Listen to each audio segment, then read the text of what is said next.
always see in front of the camera about the voices of our newsroom. And today we are joined by the one and the only Bill Hurrelbrink, the jack of all trades, because Bill, you do it all. I try, yeah. You have done so much. So kind of walk us through what all you have done here at KCTV5 and how long you've been here. Yeah, so I was hired in March of 2018 as the station's traffic reporter and a reporter for the Better Kansas City Lifestyle Show, which used to air at 9 o'clock. My KC Live is its current iteration. And then, after a couple of months of working with me, the current host of Better KC said she couldn't take it anymore and she had to leave. So they actually promoted me to a co-host of Better Kansas City, and they hired another co-host on. So yeah, I was the traffic reporter and co-host of Better Kansas City for my first few years here until the pandemic hit. Yeah. And then unfortunately a few things happened. You know, I was a traffic reporter, but what happened during the pandemic? We all did what? Stayed at home. We weren't driving on the road, so there was no traffic to report from being a traffic reporter. So luckily, instead of just flat out firing me, they pulled me into the office, and we were like, well, there's not a lot of traffic to report on right now, but we'd like you to maybe switch your focus to maybe some consumer reporting. You know, there's a lot of frauds and scams going on with PPE and, you know, the masks and everything. Yeah. So I kind of switched gears to learning how to do more of consumer-based reporting. And on the way out of that meeting, they were like, oh, by the way, since you know how the computer works, we're also going to need your help on the weather team. And I was like, excuse me? Like, Okay. you want me to do what? So yeah, that began my foray into to being a weatherman in Kansas City. I went back to school. I researched a handful of schools. There's a lot of places where you can go back to school and get a meteorology degree for broadcast. Like Mississippi State has one. I actually got accepted into the University of Kansas, which is weird because I'm a K-State graduate, so I could have had like dueling degrees from both K-State and KU, but there was no way I'd be able to drive back and forth as a dad and a full-time employee to Lawrence to take weather classes and math classes and everything. So I ended up going back to school online with Penn State. It's a 4-semester program where I got a certificate in weather forecasting from their meteorology department. So all the classes are the same ones that all of their graduates take who are on campus there. It just doesn't go a lot into the high level math and stuff. So whereas I can tell you what the dew point is at like 35,000 feet, I can't do the math to tell you why that's the dew point at 35,000 feet. So yeah, I did that, came back, and then, you know, just things happened the way that they happened, and I ended up being the weekend morning weatherman, meteorologist here at KCTV5, and then slowly kind of switched over to our morning show for 3 days a week. Yeah. While there's some changes going on in our weather department. And then ultimately from there, I was up for the morning meteorologist position when we hired Greg Bennett. So I didn't like Greg at the very beginning. I which is learned fine. that, actually. I told you a story. You know, that was my first time. I watched the morning show, Greg's last day, last Friday, and that was my first time hearing. That was the very first time you've watched the morning show. No. Yeah, never seen it before. No, that was my very first time learning that you did not like Greg when it started. Greg and I were not. Well, I think Greg wanted to be friendly to me, but he knew the situation. You're giving him and the that cold we were, shoulder. We were both going after the same thing, but it ends up that Greg's a really nice guy, and you know, became my new best friend by the end of it. You know, so it was tough seeing him go back to Florida last week, but yeah, and then it just, you know, sometimes you just stay consistent and persistent, and good things happen, and that's just what so happened here. After a few months of Greg coming in, I had the chance to get back on the morning show Monday through Friday by doing traffic again, by being promoted back to our traffic reporter, and then ultimately they promoted me to morning news anchor. So that's kind of how I got here. But yeah, I've pretty much done just about every on-air position here, with the exception of, like, I don't think I've done like a live sports report. Now I've been out reporting for like NWSL games and baseball games and stuff, but I've never done a live sports report. So if I could do that, I think I might have hit the KCTV5 Triple Crown, but we'll see. And speaking of sports, I know that's one of your most memorable stories here at KCTV5, so we'll get there here in a bit, but I do want you to introduce us to your family, because you are from KCK. Oh yeah, let's talk about that. Them. Yeah, they're great. So you are from KCK. Tell us a little bit more. Introduce us to your family. Let's pop up Okay, some yeah. photos. So I was born and raised in KCK myself. This is my wife and I here. We took a recent trip to see some friends get married down in Dominican Republic. We love to travel. That's my wife, Missy. That's my whole family right there. We were at a trip to South Dakota. We were in the Badlands there. Again, do you want to narrate these pictures as they go through? No. Because it's just a whole bunch of pictures from different trips that we've taken. No, yeah, and this is your family once again. So introduce us to your kids and the dog. Yeah, so my son Gavin joined us in 2008. He is a sophomore at Piper High School. My daughter joined us in 2013. She is a fifth grader, so I'm going to have no more elementary school kids after next year. They're all going to be into middle and high school, which is weird. And your kids are pretty active. My kids are very active in sports and clubs and theater and everything. Gavin plays club soccer, plays soccer for the high school team, is also an aspiring actor. He just wrapped Little Shop of Horrors with the Piper High School theater department. He played the dentist, which is he's kind of a demented role. So it's kind of it was interesting to see him do that and be on stage and singing and everything. My daughter is a gymnast, so she does gym a couple times a week. She plays soccer recreationally for one of the clubs around town, and then just is really busy. And my wife works at my daughter's elementary school, so she gets to go to school every single day, and she loves it. She was an entrepreneur with me for several years before we put the business aside.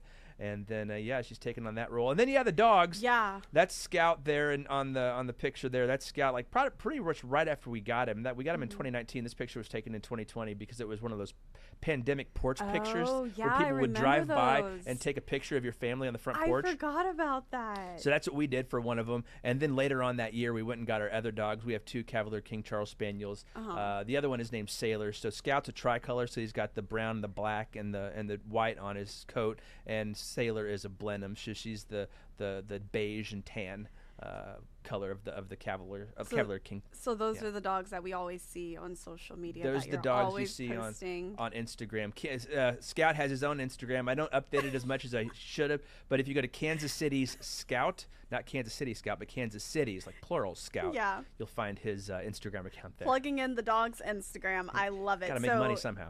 Your kids keep you busy all the time with their sports and theater and everything else. But, Bill, for the viewers who do not know, he is like our tour guide here at the station. When people first come to the station, they're not from here. You always ask Bill, well, where should I go? Where should I go to eat? Where should I go out tonight? Okay. Bill's the place, or Bill is the person. What do you like to do when you're not on camera? When I'm not on camera? When you're not on camera. Well, I don't know. I mean, my wife and I like to go, we like to travel, as much as we can. We took a couple trips that you saw to some of the beaches. We've been to Dominican Republic, Cancun. Again, that was Dominican Republic. The next picture I think you see is one of our trips to Costa Rica. We love going to Costa Rica on the west coast in the Guanacaste province. Just beautiful part of the country, beautiful people. Love it down there. Love traveling with the kids, too. We love doing road trips in the summer. Like I said, we went to South Dakota, the Badlands, Mount Rushmore here last year. We always go down to the Gulf Coast to visit family around Christmas time, and just love traveling, and it's just it's a lot of fun with the family, just getting out and spend time together, because we're so busy as individuals, it seems like, to get any of us in the same spot for any amount of time is hard. And so I think that's the time to come together. Yeah, as your kids get older, it's even harder, because they have their own thing that they want to do. So anytime you can keep the family together, I think is an important time to do. And we're already planning our trip for this summer here too. So hopefully, where are you guys going?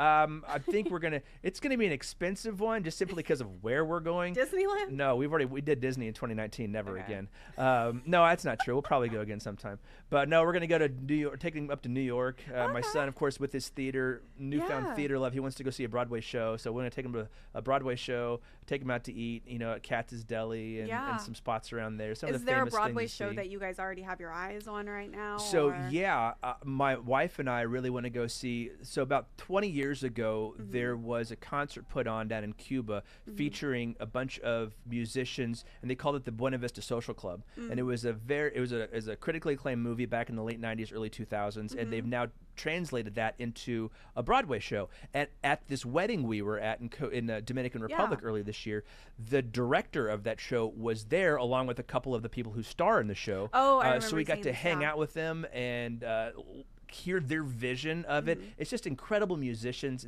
It's incredible music, and I can't wait to go see that one. That's one we really want to see. Yeah. And then my son was in Little Shop of Horrors at Piper High School. That's playing off Broadway in New York this summer, and my daughter has fallen in love with this show. Like every time we get home, she's like, okay, Google, play the Little Shop of Horror soundtrack, and it automatically starts playing on the speaker in the kitchen, you know. So that's off-Broadway, but the tickets are out of this world for an off-Broadway show. It's like $175 a ticket. So. Yeah, well, hey, welcome to Family Vacation. That'll be exciting. But then we're excited because you can take the train from New York down to D.C., so I think we may do that as well. So that'll be cool. I haven't been to the nation's capital since... Well, probably before you were born. How old were you in 1992? Oh, great. You know, Neil asked me the same thing when he was on last week. Yeah. So we'll talk about it offline. Neil Jones is older than me, so it's fine. Oh, my gosh. So, wait, I have to mention this before we hop off. You actually have your career. You used to be in radio. I was. Well. Tell us a little bit more about that before we let you go. My radio career? Yeah. So I started in radio probably back in 2000 or 2001. Actually, no, I think it was 2000. As a student radio station, it was just kind of a shot in the dark, and ended up working my way up the ranks there as like a production director into program director, where you oversee the programming of the radio station. Got on commercially at a station in Junction City, and parlayed that to a full-time position at one of the stations for Manhattan Broadcasting. Now, this is all after college in Manhattan, Kansas, because I was at K-State back then. Yeah. And then, did that till 2006 when I moved back to Kansas City. And I got on at Q104 for a little bit here in town until TV came a-calling out of nowhere. So, and then I somehow ended up on TV, and now here I am. And then now here you are you're able to do any and everything. And so here at KCTV5, you've been here since 2018, as you have already mentioned. Your most memorable story since you've been here?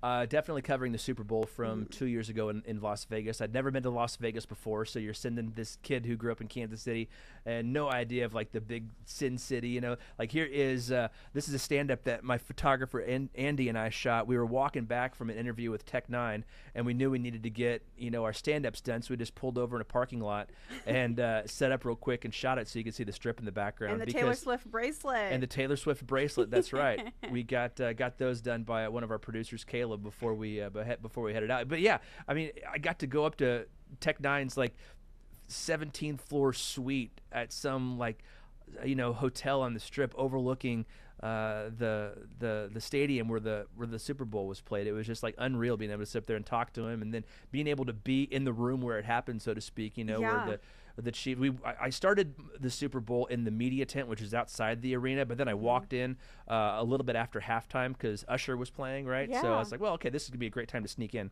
So we got up to like the second level where all the media was camped out by. We're just kind of just waiting, and then it goes to overtime, and you're just waiting, and finally they win. Everybody starts to funnel out. We were able to go live from up in the second floor, overlooking, or the balcony area, overlooking the field with all the confetti raining down, and seeing your hometown team that you've cheered for literally all your life win a Super Bowl. It was just incredible. Bill, this was 2 years ago, but I think we need to send you back to another Super Bowl, because unfortunately we didn't walk away, or the Chiefs didn't walk away with a win this season. Well, I don't think that's because I was there or not. Well, Bill, we're just going to claim it. We're just going to say that it was because you were there, and then it was your first time there, so I know that's just an experience that you will never forget. No, never forget. It was incredible being there. I mean, we got to stand at the podium, before Andy Reid went up there. So, I mean, who else can say that they stood at the podium where the winning Super Bowl team gave up and gave their press conference? It's just that's one of the just things that keeps me grounded here, just the unique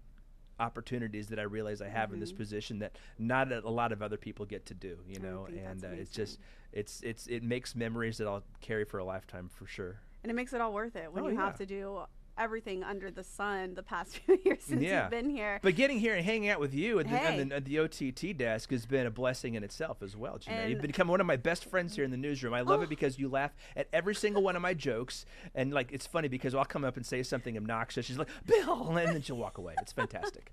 Well, don't speak too soon because I do have a surprise for you. Oh, a surprise? So I have my favorite story. I was looking for video for this sit down, and I found this, and I'm like, okay, I have to embarrass him a little bit, but not too much because I know. Oh boy. I mean, hey, you did it, so this is my. Yes. Explain this to me: the wig, the outfit. What's going on here? So, have you ever seen the show Stranger Things? Yes. So, Eddie from Stranger Things is the big metalhead, and he plays, Metallica's.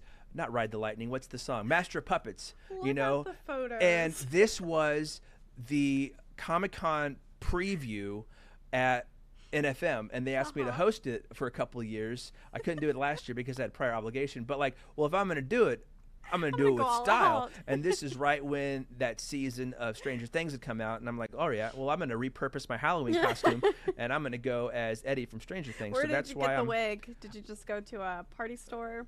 Oh, I had that in the basement somewhere. Just laying around. This whole thing, I'm just hanging out in the closet, you know.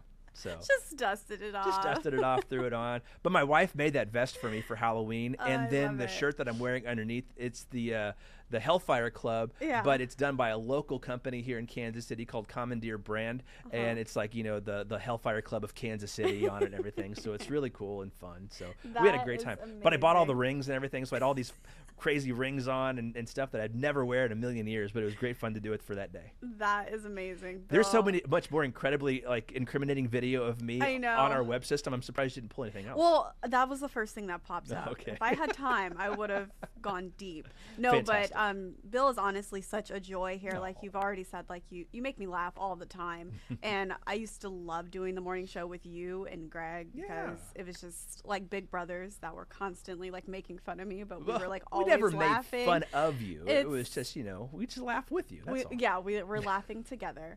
But no, we do want you all to follow along with Bill and all the stories that he brings to KCTV5. You can go to our website, kctv5.com, and then there's also a section that says Meet Our Team.